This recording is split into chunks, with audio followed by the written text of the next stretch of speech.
This is a before. We are going to do some almond shapes with design. And here's the after. You see the fill in and repair, and we reshape them. Alright, we just gotta paint them.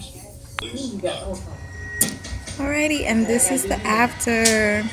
We did a matte with the OPI icing in color.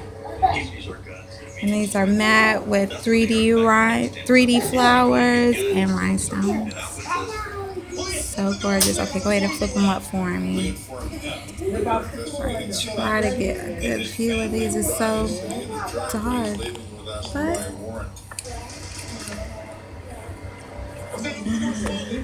oh well. Okay, I'm gonna get another recording of these. Okay. But it's awesome, gorgeous. Okay.